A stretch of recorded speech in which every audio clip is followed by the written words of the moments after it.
E agora, a altura para apresentar a minha próxima convidada, Rosana António. Nasce no Brasil, mas também anda por Itália. Digamos que é uma cidadã do mundo, está em Portugal há muitos anos e é, sobretudo, escritora, comunicadora, e apresenta-nos os seus mais recentes livros, as suas obras. Muitas delas, Rosana, muito obrigado por ter aceito este nosso convite. Muitas delas baseadas em histórias verídicas, não é verdade? São todas elas. Então, meu estilo literário, até ontem, eu digo, porque saiu um livro novo agora, até ontem eram contos baseados em fatos reais. Eu até aproveitei para fazer um trio de contos, que era unir histórias em um trio que foi feito, que foi lançado na FINAC e continua... Este terror na maternidade é o mais recente. Esse é o mais recente, por isso é que eu saí um pouco da linha do conto. Por quê? Porque esse é baseado em testemunho, então esse é um trabalho mais jornalístico. Então Exato. foi um trabalho... E a sua área também, sim, enquanto autora, enquanto escritora, não é verdade? Cada livro conta a sua história e cada livro tem sua fase, né? Relacionada também à minha pessoa, devo dizer isso, porque eu acho que a gente muda, a gente incorpora, a gente nasce de novo, a gente... São sensações, eu acho que os livros, eles falam muito disso. E os livros falam connosco também, não é? Muitas vezes, quando lemos um livro, temos essa noção de que estamos a entrar na história para fazer parte dela. Histórias, enfim, felizes, menos felizes. Sim. Quando se está a falar de um terror na maternidade, levamos-nos logo para coisas mais, digamos assim, estranhas ou difíceis ou terríveis. Esse foi o último e realmente foi um livro muito difícil de fazer, porque realmente me colocar na pele das mães e ter sofrido também... sofferto é italiano, né? Sofferto é italiano, desculpa, porque desculpa. Mas pode dizer à vontade. Ter sofrido com maus tratos na maternidade há 7 anos atrás me fez escrever esse livro. Então, foi aonde esta maternidade? Podemos saber? Ou foram várias? Podemos, porque está tudo no livro, então não tem segredo, não tem nada. Foi a maternidade Alfredo da Costa. E há 7 anos atrás aquilo andava muito mal, não sei como anda agora, mas tem 3 histórias muito fortes acontecidas lá. Não que não aconteça em outros hospitais, também acontece. Claro. A parte feliz desse livro, o que é? Eu, há 7 anos atrás, impliquei com o país e disse, vou embora, não quero saber.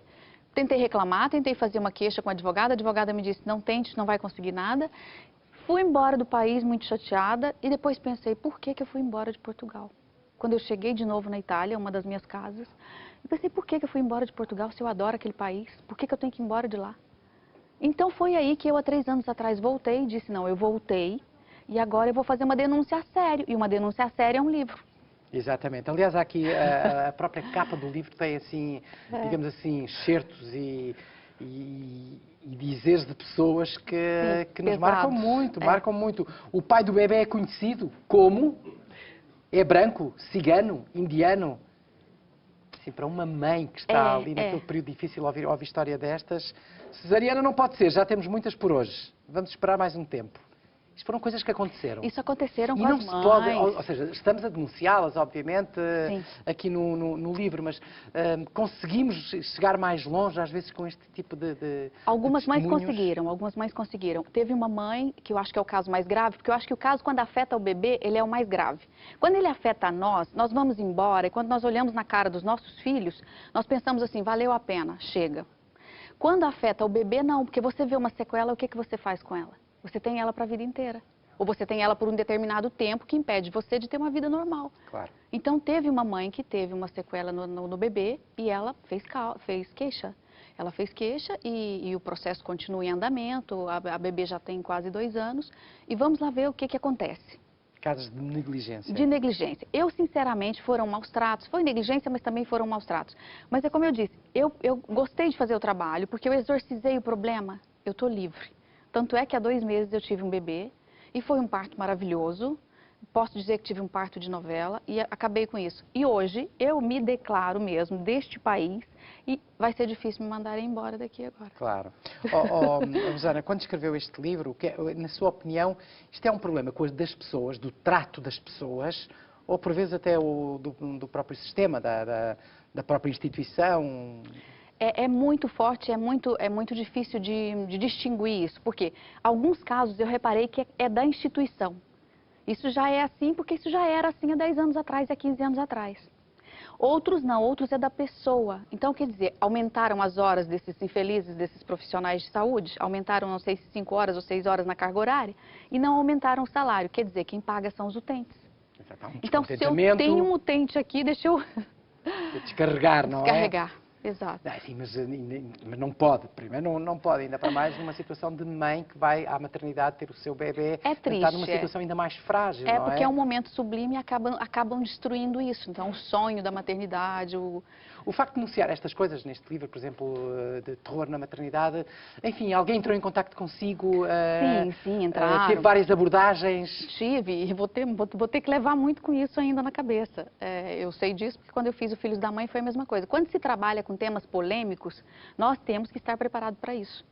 Né? Quem diz o que quer, ouve o que não quer. Exatamente é isso que vai acontecer. Já fui abordada, assim, há 7 anos atrás eu fiz um depoimento para a revista Pais e Filhos, quem publicou esse depoimento, agora estão comigo novamente, a jornalista que trabalha com esse tema vai estar comigo na mesa de apresentação do livro, que é dia 6 de maio na FNAC. 6 de maio na FNAC, portanto, para quem vier a Portugal, esse é o novo que vai ser apresentado lá. Então, assim, acontece, claro, eu vou ser abordada e vou ser questionada, e vamos lá, olha, vamos a isso. Portanto, agora já não dá mais para voltar atrás. Exatamente, e são experiências, como dizia muito bem Rosana António, que por quais nenhuma mãe deveria passar, não era? Isso é fundamental. Falou nos Filhos da Mãe. Tem uma série de livros publicados. Estes Filhos da Mãe, curiosamente, conta a história de brasileiros que vieram para Portugal. Sim. E de portugueses que foram para o Brasil. Sim. E encontraram coisas que se calhar não estavam à espera. Não estavam à espera. Esse também foi um livro que eu fiz por curiosidade, por quê? Os brasileiros que eu conheci em Portugal, porque depois a imigração muda muito. Os brasileiros que estão na Suíça, que estão na Itália, que estão em Portugal, são muito diferentes uns dos outros. São de regiões diferentes também. E eu encontrei um brasileiro muito chorão em Portugal, muito reclamão, que aqui tem muito preconceito, que aqui tem muito racismo, que aqui tem muito isso. Então eu fui analisar como é que era do outro lado, como é que era a vida do português no Brasil. Claro, e tem as duas partes, esse é o lado jornalístico. E foi maravilhoso fazer isso, foi maravilhoso porque poderia ter 20, 30 histórias, mas eu escolhi 10, que eu achava que era mais marcante, achava que tinha a ver com o trabalho que eu queria apresentar. E descobri que o preconceito, ele é do mesmo teor, né? O que muda são as nuances. Enquanto que a maioria dos portugueses acreditam que o brasileiro é volúvel e vulgar, a maioria dos brasileiros acreditam que o português é provinciano e ignorante. O que muda é isso. Mas o grau do preconceito, na minha opinião, ele é igual. Exatamente. Ele é igual. E preconceito é preconceito em todo o mundo, não é? E como nós dizemos, alguém que seja xenófobo ou que seja, enfim, que tenha ideias completamente extremas, tanto se pode encontrar num país Sim. muito civilizado como um país do primeiro mundo ou num país de terceiro mundo, não é? Não tem nada a ver, não tem nada a ver. E na sua experiência, na sua opinião, Rosana, como é que foi quando chegou a Portugal? Sentiu também esse preconceito? Foi difícil essa adaptação? Eu vim em 2005, eu vivi em Londres e fui convidada para abrir umas filiais de umas empresas de money transfer aqui. Então foi um convite, eu vim numa situação um pouco diferente, eu não vim em busca de um trabalho, em busca de alguma coisa. É claro que o meu sotaque, vou te ser sincera, até hoje ele incomoda. Se eu chego em um sítio e falo italiano, eu sou bem tratada, eu sou muito mais bem tratada do que quando eu falo brasileiro. Isso ainda existe. Mas o que acontece?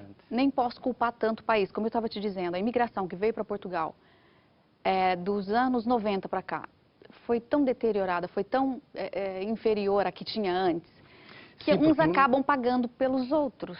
Mas essa discriminação é de facto uma coisa que não deveríamos aceitar, não, independentemente do grau da eu não pessoa, consigo aceitar, eu realmente não consigo aceitar. E, portanto...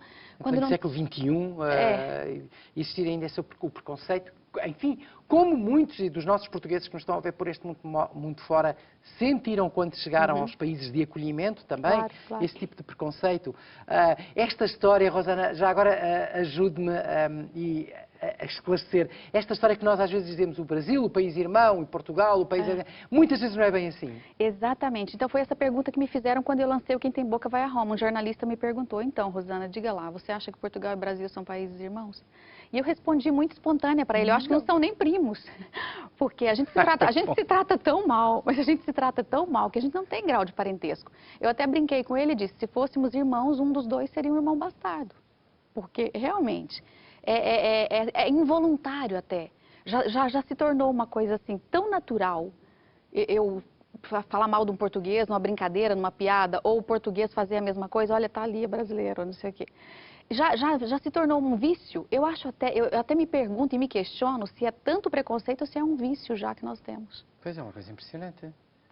E muitas vezes é bom estes relatos por parte de alguém, de uma escritora, de uma jornalista, que está, digamos assim, do lado de lá e consegue ter outra leitura ou outra visão das coisas e consegue colocá-las no papel, em livro.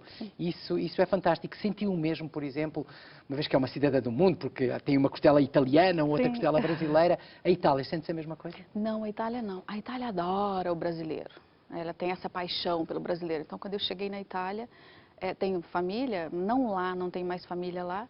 A família está pelo mundo afora. Mas sentiste mais acolhida? Mas eu senti muito bem acolhida enquanto brasileira. Eles gostam dessa história do gingado brasileiro, do sotaque, disso tudo. Nós não temos esse problema com a Itália. Acho que cada país tem o seu problema, tem a sua rixa um com o outro. Claro. Ali não era assim. Então, foi por isso que eu aproveitei muito daquilo, estudei muito e fiz muito trabalho ali também. Foi muito interessante. Em relação às outras obras que tem, portanto, este do Quem Tem Boca Vai a Roma exatamente é aquela Esse questão do preconceito, da situação do português. Não, o Quem Tem Boca não. Quem Tem Boca é muito tranquilo. Quem Tem Boca vai a Roma. Os Filhos da Mãe é que Os Filhos da Mãe é que é do já está aqui a baralhar as obras todas.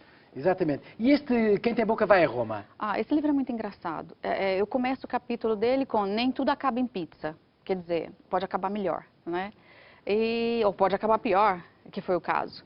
Que é um seminarista português. Eu estudei numa universidade católica e lá nós éramos estudantes de todas as partes do mundo.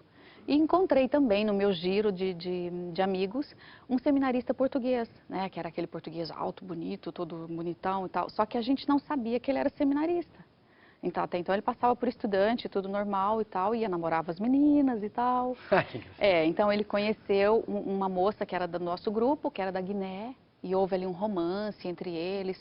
Depois foi descoberto e ela perdeu o namorado, porque o namorado precisava continuar a carreira religiosa.